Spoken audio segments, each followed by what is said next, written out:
قد بڑھانے کے لیے نسخہ بتا دیں. قد بڑھانے کے لیے 3 کام کرو میرے محترم بھائیو. اسکپنگ کرو, اس کے بعد باسکٹ بال کھیلو, بانس کا مربع کھاؤ, اس کے ساتھ کلونجی میتھی دانے کا پانی بھی پیو, ادرک لہسن پودینے ناردانے کی چٹنی بھی لو, اور رات کو ہلدی دال چینی والا دودھ بھی لو. کھانے کا بہت بہترین طریقہ ہے. ڈاکٹر صاحب بچے کو سبق یاد نہیں ہوتا, کوئی طریقہ بتا دیں. اس کا بہت آسان طریقہ ہے, بچوں کو کبھی مار کے مت پڑھاؤ. ایک بات یاد رکھو, میں اکثر یہ بات کہتا ہوں, آپ لوگ جب فلم دیکھتے ہو یا ڈرامہ دیکھتے ہو تو اس کو کتنی بار دیکھتے ہو؟ ایک دفعہ دیکھا وہ فلم کی ساری سٹوری یاد ہو جاتی کہ نہیں ہو جاتی؟ ہوتی ہے. ماشاءاللہ یہ فلم تو ساری ویکھدے نے, کوئی کھل کے ویکھدا, کوئی لوک کے ویکھدا ہے. میرے محترم بھائیوں, جب آپ کوئی فلم دیکھتے ہیں نا تو آپ اس فلم میں خود انوالو ہو جاتے ہیں, اور آپ کو فلم دیکھتے ہوئے ایموشن جاگ جاتے ہیں, آپ رونا بھی شروع کر دیتے ہیں, آنکھوں سے آنسو بھی آنا شروع ہو جاتے ہیں, اور مار رہا ہوتا ہے کہتے ہیں اس کے ایسے کر آ رہا ہوتا ہے کہ نہیں آ رہا ہوتا. میرے محترم بھائیوں, یہ پتہ ہے کیوں ہوتا ہے؟ کیونکہ ہم سمجھتے ہیں وہ ہیرو میں خود ہوں, یہ میری کہانی ہے. ہم اپنے آپ کو اس فلم کے اندر لے جاتے ہیں.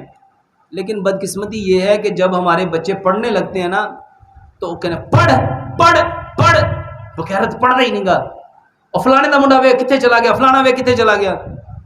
میرے محترم بھائیو, ایک بات یاد رکھنا, پیارے پیغمبر جناب محمد صلی اللہ علیہ وآلہ وسلم نے فرمایا, جس عمل سے نرمی نکل گئی اس میں سے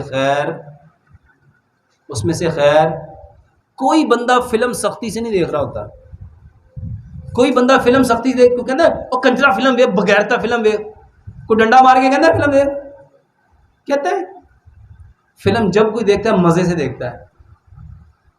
میرے محترم بھائیو, اپنے بچوں کو کتابیں فلموں کی طرح دکھاؤ.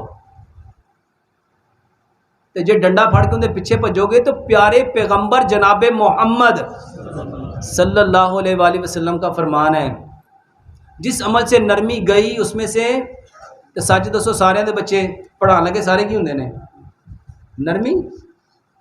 پتہ ہی کہتے ہیں ڈاکٹر صاحب تہاڈی گل تے ٹھیک ہے پر بغیر سمجھدا ہی نہیں گا.